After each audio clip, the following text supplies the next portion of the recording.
All right, as you can see, if at least you've watched any of my other videos, made a whole bunch of changes, and all of these changes really have been motivated by this Brothers AM coming out. It's one of those deals where you kind of have to build your tone around it, or at least I do if I wanted it to be usable. And it really caused me to take things back to square one. But I think I've ultimately ended up with an incrementally better step in my sound, and for a number of reasons, actually, my workflow is way nicer. And I guess it wasn't just motivated by the Brothers AM. There was updates I downloaded from the Zoya. There was a massive update to the Nano Cortex, which was also a measurable motivating factor in these changes. And then on the back end, I decided to try the Sonable Pure, whatever it is. You buy the whole little package of it. So I'm using the EQ, compression, reverb, and limiter on it on the back end, which is why you're hearing a little reverb on my voice.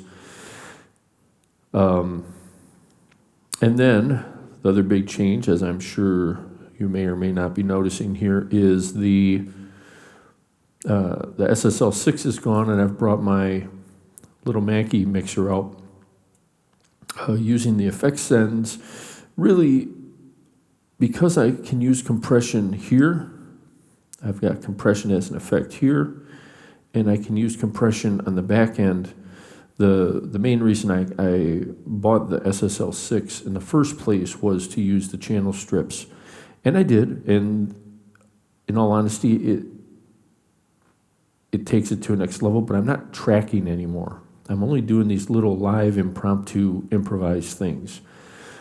So I had to kind of reassess how I could take out all the excess fluff and really put this in a situation where I can, again, the whole point of this particular setup, the thing I've started calling my pedal desk, is to get in and out real quick. So let's run through the signal chain real quick, and I'll talk about the why part of it. So we're still coming into the compressor, going down to the red dot, the Analog Man Sun Face, into the Chase Bliss Brothers AM. I don't need a lot of gain, and I'm using this, I was using it as clean only, but because I added the EQ here, which we'll talk about in a moment, it overcame for me what is the extreme shortcoming of this, and that it's too mid-voiced. This helps overcome that. So it goes from the Brothers AM up into the knockout. The knockout is basically, I guess, so the two frequencies, the reason I got rid of my Empress Para EQ Deluxe is the only two frequencies I would mess around with when it came to my tone was really around 80 hertz on the low end and that 5 to 7K on the mid to top end. And that's exactly where this thing is voiced. It's just got two filters. You've got the low, I believe at 85 hertz. You've got the dry signal, and then you've got the high. I want to say it's at 6,200, or maybe it's in the 5K range somewhere, but it's perfect for what I need, and it's also perfect to offset the Brothers. And that 80 hertz range, that low end, is nice. That nice round low end, it really adds. This is a secret weapon, if you ask me. I get this for $40. This is really a secret weapon. It's not noisy, and it really only affects the frequencies that I'm looking for. It may not work for you, but literally that 80 hertz and that, between 5 and 7K thing are my areas I like to emphasize in my guitar tone. And that's where things start, in my head, start becoming magic for me. So I was able to get one of these super cheap added in because I had sold off all of my friggin' EQs before this thing came out. And then, of course, it's mid-pushed, which I do not like mid-pushed. The original King of Tone had a nice soft mid-hump. This does not have a soft mid-hump. This has a way too much mid-hum for me. So out of the knockout, into the harmony machine. And again, I'm really just using that for bass, but I have a few things I'm using it for, but it's really helping me make my bass tone. And then I'm going, let me make sure I'm remembering this. Then I'm going down to the floor, into the volume pedal, coming out of the floor into the clone looper over here, and then out of the clone looper into the Cortex, out of the Cortex into the Starlight, which I might change to the Galaxy. So I had my Memory Man on there, and it's still just too noisy. I keep trying to talk myself into it, but it's still too noisy. The Deluxe Memory Man on this thing has, I don't know, I'd say it's 85, 90% good. It doesn't have kind of that magic thing that the Deluxe Memory Mans have, but it also doesn't have the noise. So there's the compromise, and I'm okay with it right now. But I might change this to the Galaxy, because the Galaxy does have some sort of mojo, especially for a digital delay, into the Zoya, into the microcosm, out of the microcosm into the mixer, which is where my mic is also getting added in, and then out of that into the SSL2, into the Prism Live Studio. So I'm using my extra today, which is guitar I've had longer than anything. It's got Gemini pickups. If you're not familiar, how on earth can guitar chords get underneath the legs of things every single time? Gemini pickups, these are lacquer potted, not wax potted, which kind of leaves that kind of top end openness in there that unpotted pickups have. And that is in many ways what I would say is the reason for that magical tone is having them unpotted. Obviously, there's downsides to that.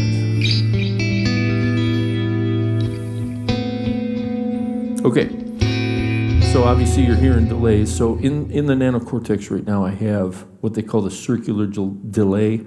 I think that's meant to be a Benson-style delay, a drum delay, and then a little room reverb. Because again, I think having a little room reverb on there is another secret weapon.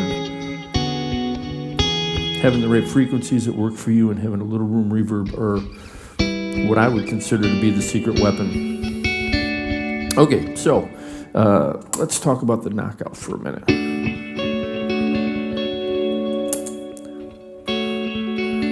So that's my sound. Adding in the compressor. Both pickups, by the way, on my guitar. I do have the sustain cranked, but as you can see on the blend knob, I have the blend turned way down.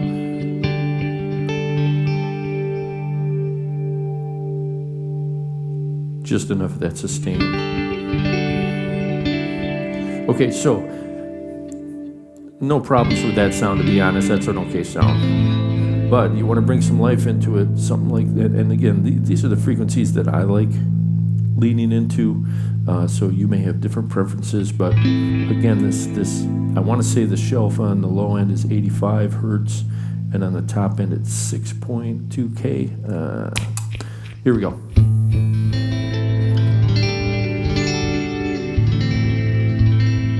I've dialed out some of that low end. It can get real boomy, but it's that nice round.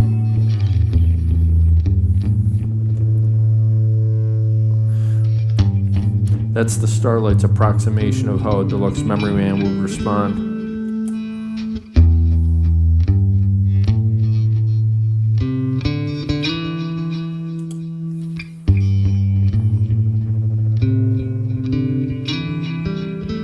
I call that the growl. It's not necessarily desirable distortion, but it is kind of what a Memory Man does. And I'm okay with it.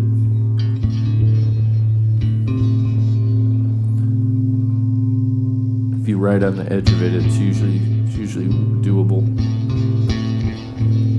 I like a little bit of that nice thick roundness on the bottom.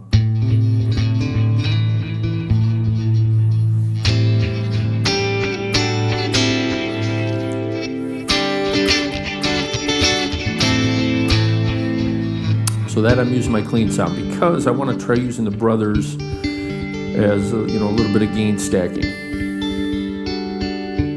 So here's the left side of the Brothers. So what I'm doing with the Brothers is the left side I'm using an overdrive, and then the right side I'm boosting into it to just give it a little more overdrive. So here's the left side. And thank God the knockout fixed everything that's wrong with the Brothers.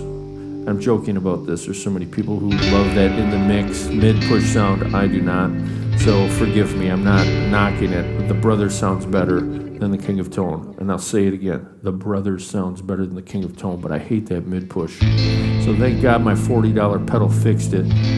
On the other end, the ODR was fixing it because that has the low and high end push, but this does a better job in the frequencies that I want.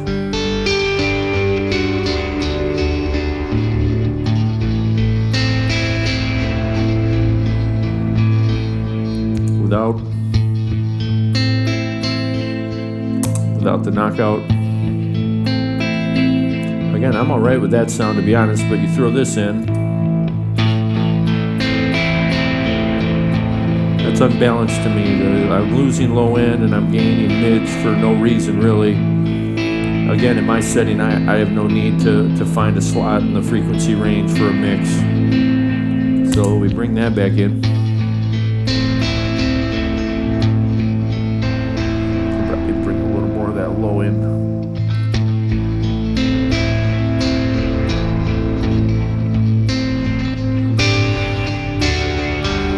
Nah. Still on both pickups. And again, with these Gemini pickups, the bridge is Gemini's approximation of a Valco lap steel pickup like Rycooter. It's a Rycooter style bridge. And then the neck is a gold foil, and forgive me, I forget which one it is. But again, this is a set that's meant to emulate the Rycooter style thing, which I'm kind of infatuated with that Rycooter sound. Oh, that knockout fixes that so perfectly for me. Okay, and then when I want to push it a little more, the right side I've set to boost. The other thing I should mention here is I'm not messing with the tone, but I've decided I really like the linking of the presence control to the tone knobs. So both tone knobs have the presence link to them. So the position of the knobs you see here is going to reflect the position of the presence as well. The presence on this Brothers is the magic. All right, here we go. Adding in channel 1 or B, what the heck do they call it on this? A little bit of a push. Without. And you can even hear adding that other channel in is still, it wants to push that low end, or excuse me, it wants to push that mid and mess up the balance.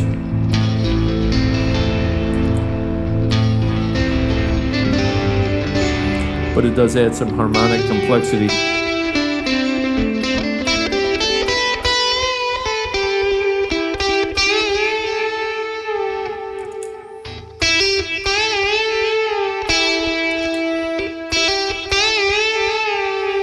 It does glue it together a little more to stack them though.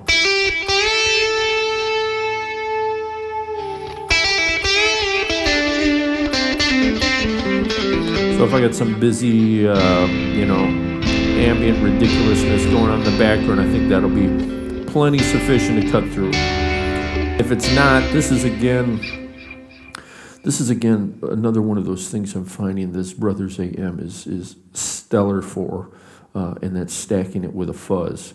Now, pushing the presence control with a sun face or with a fuzz face, I haven't tried it with a fuzz face, but I would assume it will do this. Makes for the most beautiful, buttery, creamiest fuzz lead sound ever.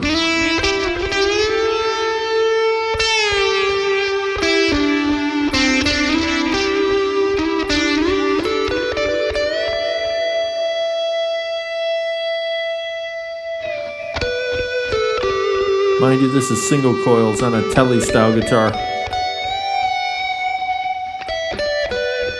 Without the push. It just takes that top end and it reels it in.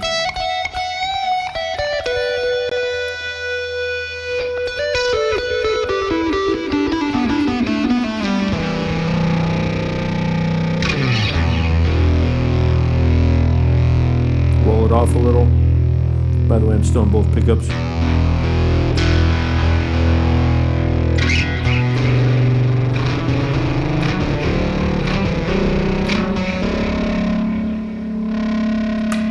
Neck.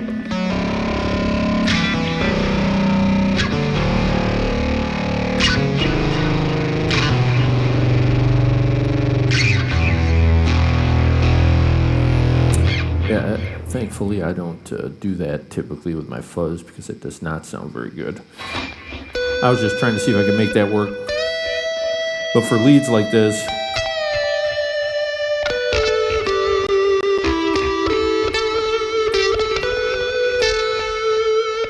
right there, it's getting a little, figure out where that's happening. I'm guessing it's the Starlight. Nope, not the Starlight.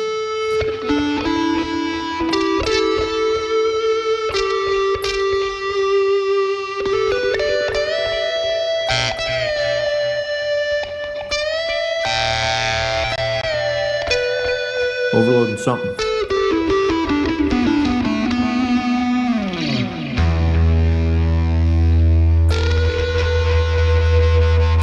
Bridge.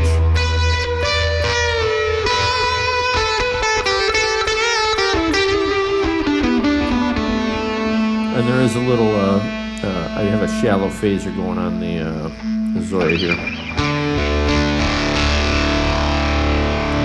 It's a little more gain than I would normally use, but I don't intend on using the fuzz for anything other than leads.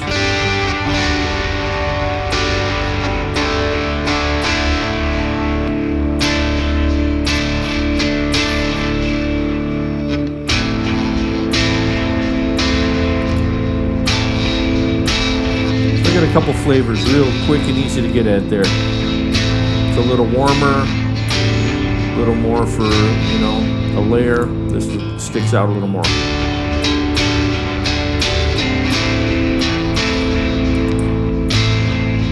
And then clean.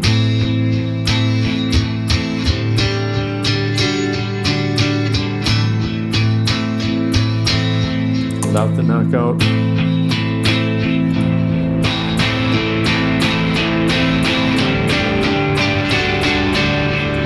With the knockout.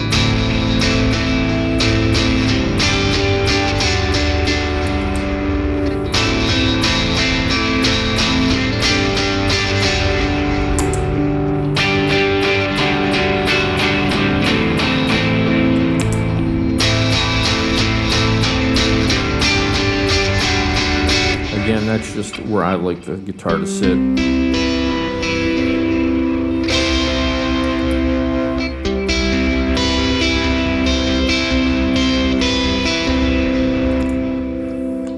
Neck.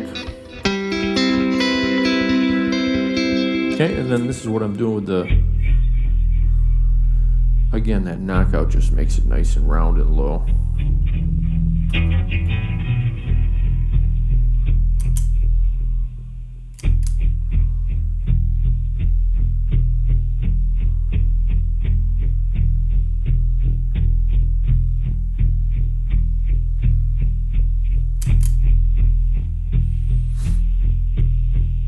So I'll typically do something, you know, you've heard what I do. I don't need to get into a big jam here, but I just thought I'd visit the changes I make, because this is a big amount of changes. I'll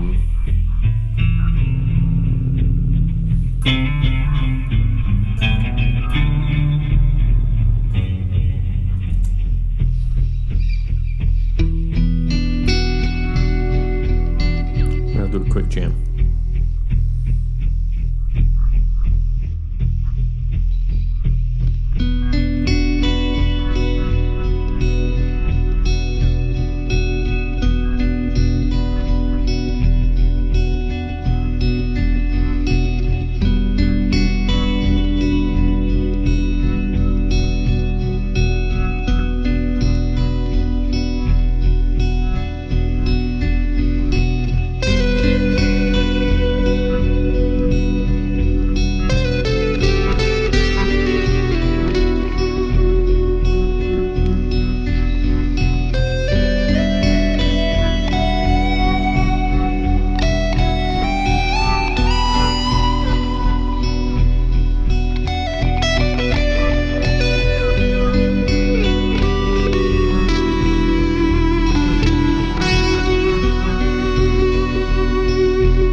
so there you go. I don't know what it is. Ever since I get this Brothers AM, I can't help but hit like the worst wrong note ever when I'm trying to improvise. And of course it gets caught in a loop. But in any case, I'm really happy with the way this is. I love changing stuff up, obviously, but the Brothers AM was almost on the selling block there for a minute with that mid-push it brings. But thankfully I was able to find this knockout attack equalizer from Electro Harmonics for super cheap, $40. And it fixes it perfectly, and in all honesty, it brings that kind of that third dimension. So many things will do what they say, but they really bring it in a two-dimensional way. This knockout attack equalizer could be one of those for me because it's literally voiced to the two frequencies I like to mess with. It is what I consider to be like an immediate secret weapon. Like everything I've been trying to fix about my general guitar tone was just fixed by that thing for freaking $40. So fantastic, I love it. But in any case, let's fade this baby out. I don't know how it's ended up being over 20 minutes, but in any case, there you go. Big changes on the pedal desk. I think this might settle it a little bit. Like I said, I might change the Starlight out and see how the Galaxy sounds, because the Galaxy has more mojo. This has much more functionality, and it does that Deluxe Memory Man thing, which I really have a soft spot for that Deluxe Memory Man thing. So we'll see, but you may see the Galaxy end up on here before I decide. I'm going to sell one of them. I can guarantee that. There is nothing on this board right now that's going to be on the chopping block, but everything else that you've seen on my board in the past that isn't on there right now is going to be sold off. I'm sick of having this piles of stuff that I'm not using around here. So having said that, there you go. All kinds of goodies to play with here, but this is a much more basic setup and much more functional setup. So thank you very much again for watching. I suddenly found myself with over 300 subscribers, and by the way, I have one at least that I know of. Forgive me, I don't necessarily always look through who my subscribers are, but I feel bad. Strymon, you've subscribed to me, but I don't happen to have any of your pedals on here. Believe me, I've owned a ton of them at this point. Somehow I have ended up without any. I think if there's any Strymon pedal I want to try, it's going to be the Lex. I really want to see how that thing sounds, or a small stereo version in that new format that Strymon is putting out. That would be cool to see a rotary effect in a small format like that. Or the Night Sky, which I owned and I really liked a lot, but it was too big, it was too much of a footprint, is the Sparse that only had a few reflections in it. That was a really great reverb, so it'd be cool to see a small format version of the Sparse reverb from the Night Sky. But I really, because they subscribed to me unsolicited, I feel bad that I don't have one on here, because I do love the Strymon stuff. I just don't happen to have one on here. So having said that, in any case, thank you for each and every one of you for subscribing, and we'll talk to you soon enough.